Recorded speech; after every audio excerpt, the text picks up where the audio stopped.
The men around the table became quiet as they absorbed the news. They were an elite unit of Dearborn, Michigan police officers, a task force that achieved some notoriety for bringing down a group of white supremacists after one member bombed the local mosque and an Islamic museum. In the process, the task force exonerated and rescued Arya Khan, a young Muslim woman falsely accused of murdering the mosque bomber, and who later was held hostage by these homegrown terrorists. Their leader was Benjamin Blaine, head of the Conservative Council and an icon exemplar for numerous similar groups. After their capture, trials, and many plea bargains, Blaine and 17 others were now serving multiple life sentences in a Michigan prison. What do we know about sarin gas? How is it released? What kind of damage does it cause? Jack Dillon's mind was racing as he addressed his elite group of cops.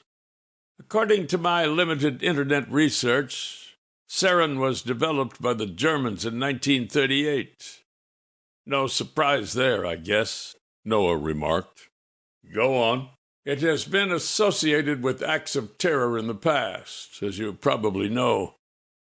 There was the Japan subway attack in 1995, which resulted in 12 deaths, 50 injuries, and 5,000 afflicted with temporary blindness of some sort. Keep going, Noah, coaxed Shahid Ali, Jack Dillon's right-hand man. Shahid was lieutenant on the task force and its only Muslim. He and Arya Khan became an item following her rescue.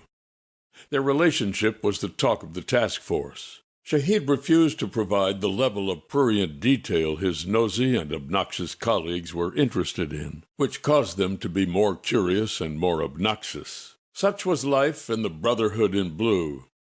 It was used more recently in Syria last April, where more than 90 civilians were killed by the Syrian Air Force rockets of Bashar al-Assad. United Nations weapons inspectors have confirmed this incident. This stuff is lethal, guys. Sarin is a clear, colorless, tasteless liquid. Exposure to as little as a couple of drops of it in liquid form might cause death. It is incredibly volatile, turns to gas at room temperature, and can penetrate the skin. It attacks the nervous system, overstimulating nerves that control muscle and gland functions. Sarin is almost 30 times deadlier than cyanide, if you can believe that. A victim might inhale or ingest it, or might be exposed to it through skin or eye contact. It can remain on affected person's clothing for 30 minutes or so, which will not only expose that person, but all the people he or she comes in contact with for that period. Noah stopped and surveyed the room. His colleagues were digesting the information in stunned disbelief. What happens to someone exposed? Shahid inquired.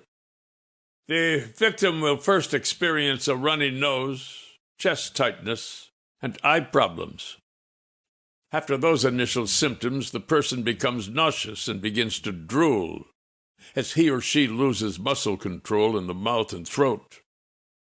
The next progression is full-fledged vomiting, loss of body functions, perhaps twitching, shaking, and jerking. Finally, the victim chokes, convulses, and dies from asphyxiation. The whole thing is over within minutes of exposure, Noah advised. Jack rose and began to pace around the room, thinking, indifferent to the presence of the others, virtually ignoring them, muttering to himself. He was a distinguished-looking, middle-aged man graying at the temples. Being a no-nonsense cop, he took this threat very seriously.